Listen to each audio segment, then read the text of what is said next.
Bonjour chers frères et sœurs, je vous salue, vous qui croyez en Dieu, qui avez confiance en Jésus-Christ notre Seigneur,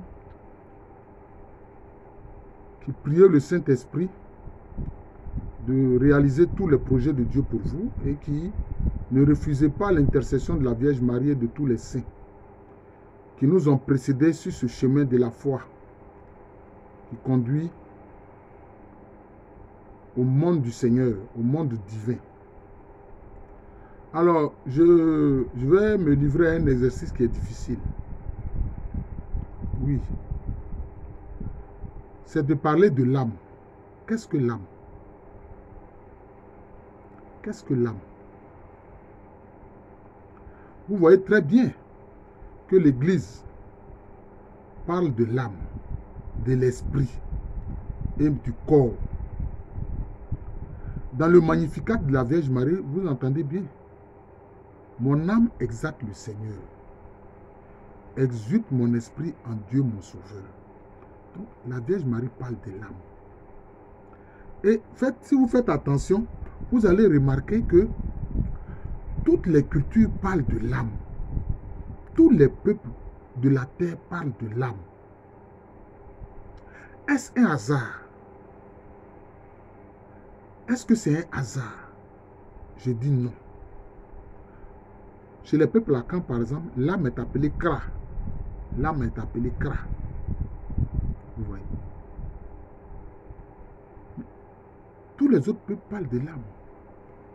Et dans la foi en Jésus-Christ, il est bien spécifié que Jésus-Christ est venu sauver nos âmes. Jésus-Christ sauve l'âme de chaque personne qui le reconnaît comme son Seigneur, son Sauveur et son Rédempteur. Mais le problème, c'est de savoir qu'est-ce que l'âme. L'âme, qu'est-ce que c'est? Ça, c'est un exercice qui n'est pas facile.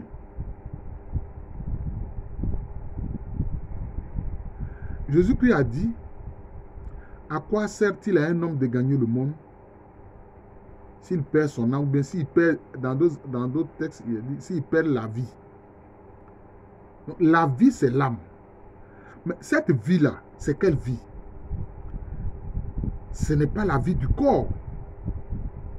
C'est une vie qui est intérieure, qui est invisible, mais en fait qui est très importante. Peut-être vous me demanderez, mais Jean de l'amour de Jésus, professeur Alou, bon, donc qu'est-ce que l'esprit? Je vais faire une autre vidéo sur l'esprit. Ne vous en faites pas. Je vais faire une autre vidéo sur l'esprit. Aujourd'hui, je veux parler de l'âme. Sachez une chose. Quand votre âme quitte votre corps définitivement, là, votre corps meurt. La mort que nous constatons là, c'est quand l'âme quitte définitivement le corps. Donc c'est l'âme qui anime le corps. C'est pour ça qu'en latin on dit quoi? L'âme est appelée anima. Quand les légionnaires se saluent, qu'est-ce qu'ils disent? Magnificat, l'autre dit anima mea dominum. C'est-à-dire mon âme exalte le Seigneur. Anima, ça dit ce qui anime. L'âme, c'est ce qui anime le corps. J'en ai peut-être un peu parlé dans une autre vidéo. L'âme, le corps humain est relié à l'âme par un cordon. Vous voyez, c'est comme un fil électrique.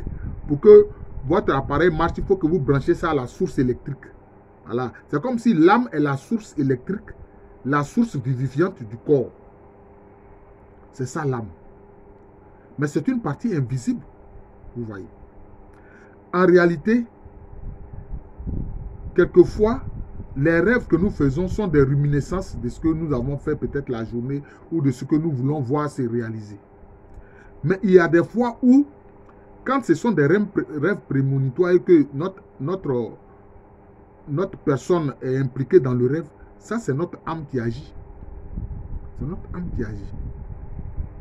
Au moment où le corps dort et se repose, l'âme est en activité. Mais l'âme, elle est toujours en activité. Son activité ne s'arrête pas. Son activité ne s'arrête pas.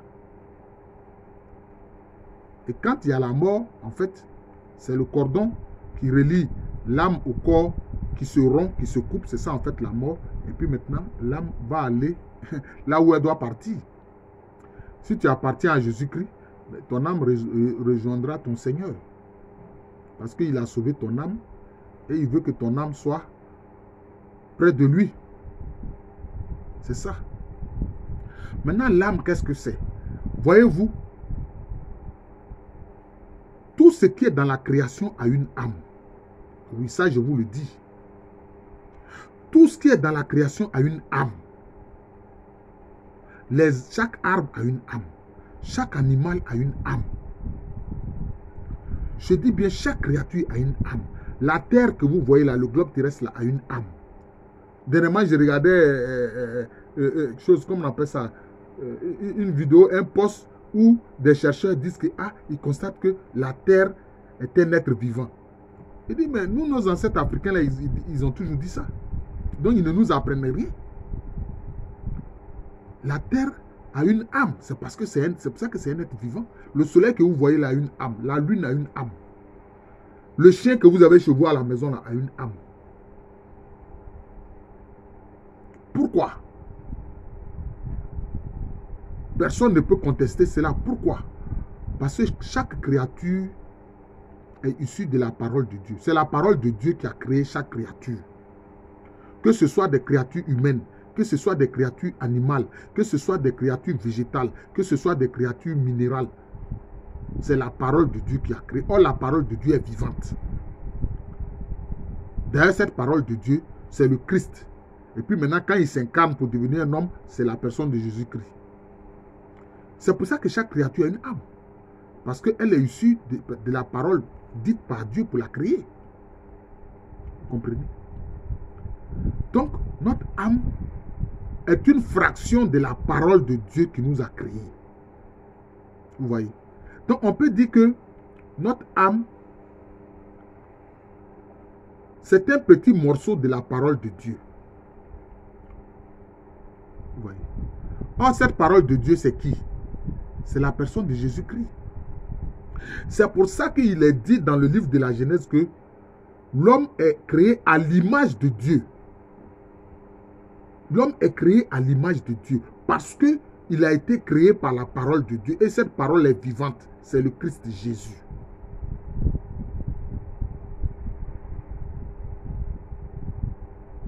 Donc, c'est ça l'âme. Et cette âme est tellement fondamentale. C'est pour ça que ceux qui quelquefois en Occident ou un peu partout, parce que c'est l'Occident qui a créé cette situation-là, veut que les gens vivent sans lien avec Dieu. Ils ne cherchent que la vie du corps, le matérialisme. Parce qu'il faut avouer que le capitalisme, c'est du matérialisme. Le communisme et le socialisme aussi, c'est du matérialisme. C'est le fait de chercher les choses matérielles. Les deux systèmes sont des systèmes matérialistes. Vous voyez?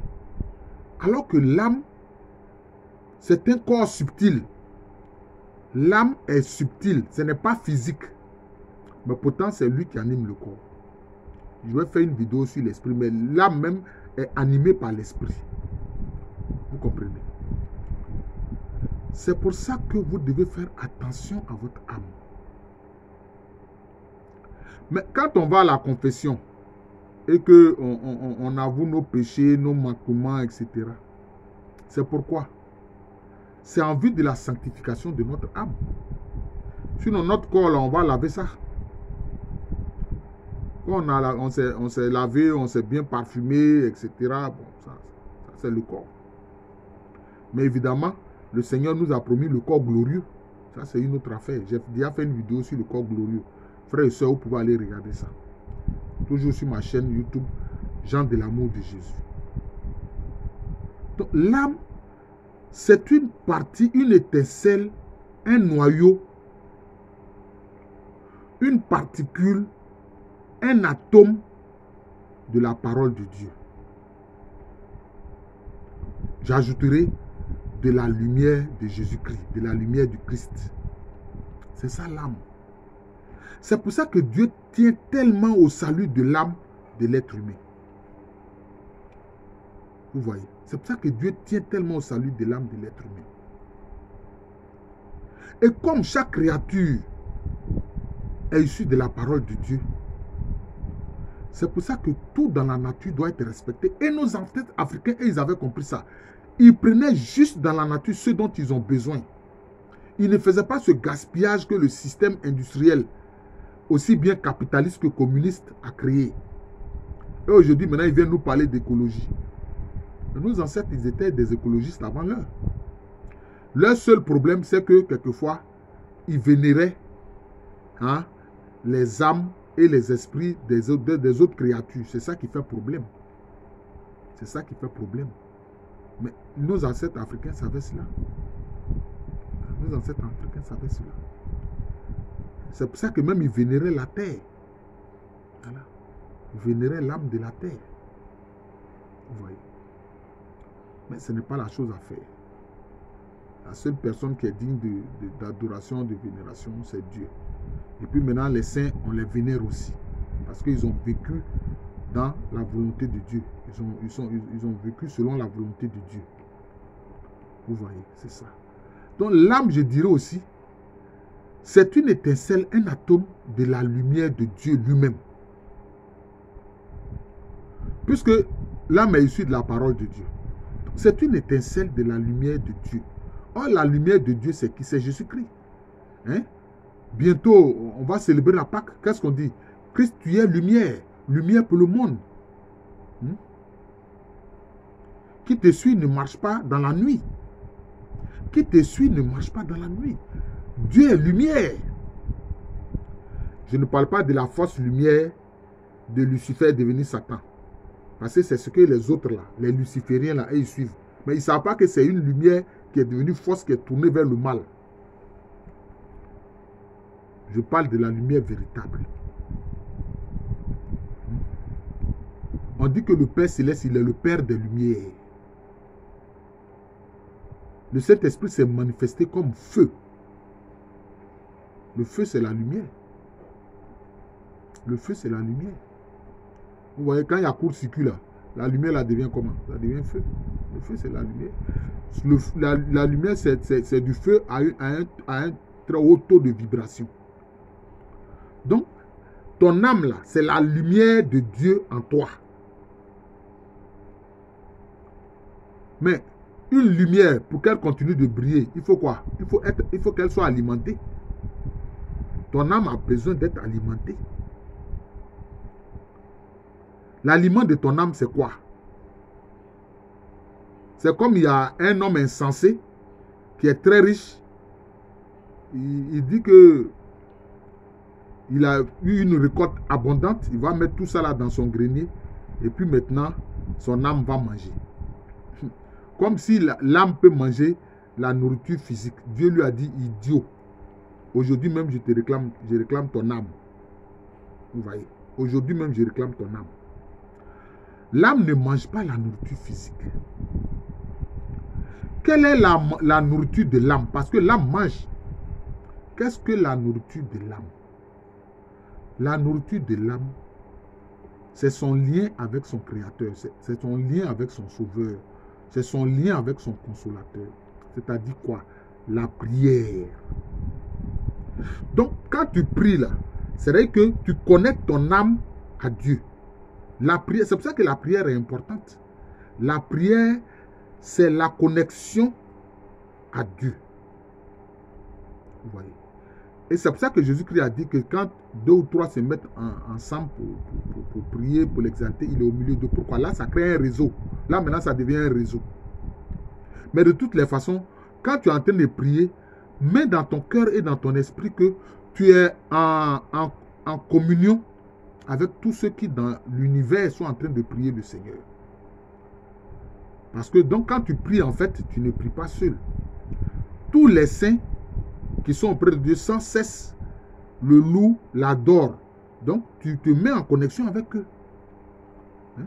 Tu peux même dire, ah, je vais prier. Vous les saints, faites en sorte que ma prière soit en connexion avec la vôtre. Parce que vos prières sont toujours exaucées par le Seigneur. C'est ça le réseau de la prière. C'est ça le réseau de la prière. Voilà. Donc, la nourriture de ton âme, c'est la prière. Et donc, quand tu as prié, et quand tu pries, le Seigneur fait quoi? Toi, ta petite lumière là, le Seigneur fait quoi? Le Seigneur l'alimente. Le Seigneur l'alimente. Le Seigneur l'alimente. Le Seigneur l'alimente.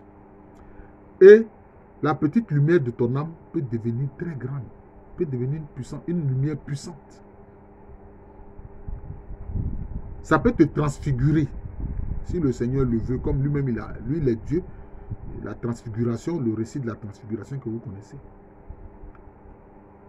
Ah oui, quand cette lumière devient grande, c'est comme ça. C'est pour ça que quand Pierre passait, son ombre simplement guérissait les malades. Il n'a pas parlé, mais quand il passe simplement dans son ombre, là, ça guérit les malades. C'est ça. Parce que la lumière en lui est devenue très grande. Vous voyez. Et si le Saint-Esprit vient habiter en nous, quand nous le lui avons demandé parce que nous avons reçu Jésus comme Seigneur et Sauveur, à l'intérieur de nous, là, il alimente notre âme pour nous transformer petit à petit à la ressemblance de Jésus-Christ. Ça, c'est l'un des rôles importants du Saint-Esprit qui habite en nous. Vous voyez. Donc, il ne faut pas jouer avec son âme. C'est pour ça qu'il ne faut pas faire de bêtises. Notamment ce qu'on appelle les péchés mortels. Il ne faut pas faire ça. Parce que si tu fais ça, c'est comme si tu freines le travail que le Saint-Esprit fait en toi. Il est puissant, mais si toi-même, tu fais des choses qui l'attristent, c'est pour ça que Saint Paul a dit quoi? N'attristez pas le Saint-Esprit qui est au-dedans de vous. Quand tu commets des péchés mortels, tu attristes le Saint-Esprit qui est en toi. Et je vais achever, je ne voudrais pas que la vidéo soit trop longue. Je vous ai parlé de l'âme. Ceux qui mentent, qui parlent de réincarnation et qui disent que oui, dans l'évolution là, des animaux peuvent devenir des hommes qui ont mal agi peuvent devenir des animaux, c'est n'importe quoi. Chaque créature a son âme. Et je vais dire une expérience, c'est une expérience personnelle. Voilà. C'est une expérience personnelle. Je ne dis pas que c'est biblique ou bien c'est issu de quoi que c'est une expérience personnelle que moi-même j'ai vécue. Anciennement, j'avais une chatte. Il y a très longtemps de cela, peut-être c'était dans les années 95, j'avais une chatte à la maison.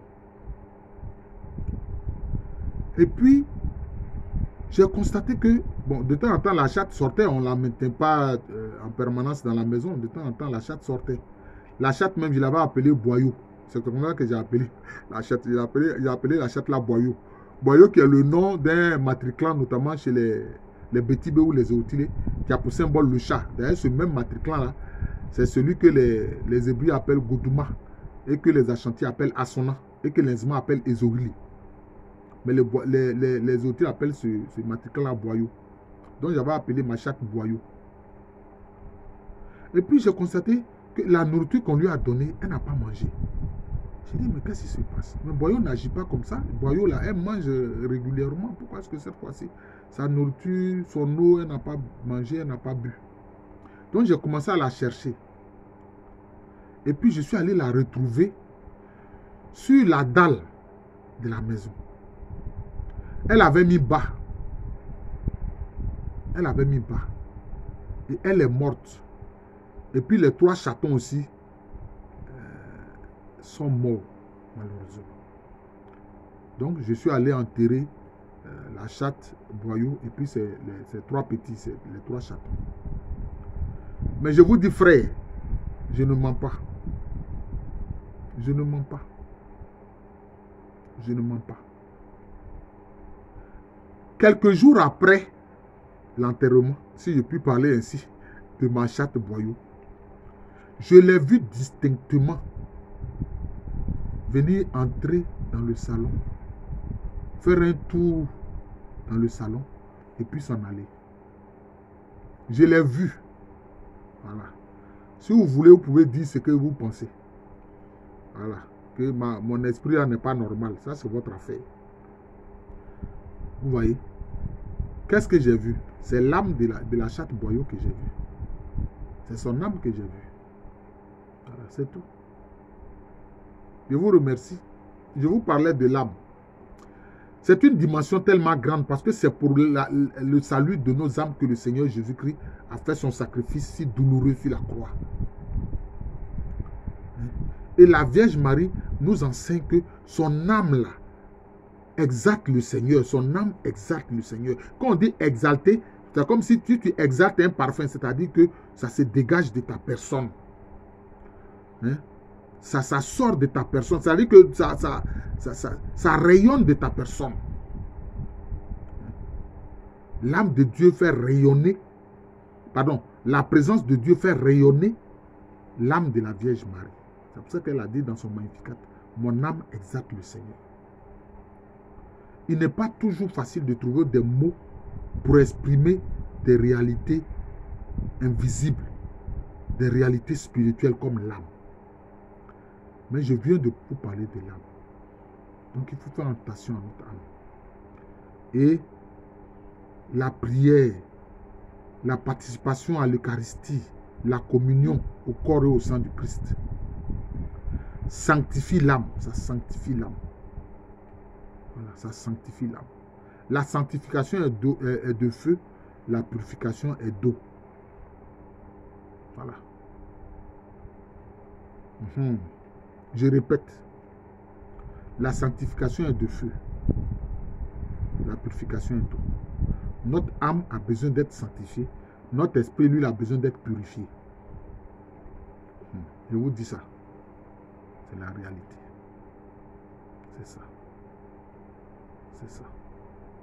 C'est le feu divin, la lumière divine qui sanctifie notre âme. C'est pour ça que je dis que la sanctification est de feu, est de lumière si vous voulez. Maintenant, pour l'esprit, puisque je vais faire une autre vidéo sur l'esprit, et puis aussi je vais faire une vidéo sur le corps. Parce que tout ça est imbriqué quelque part. Hein.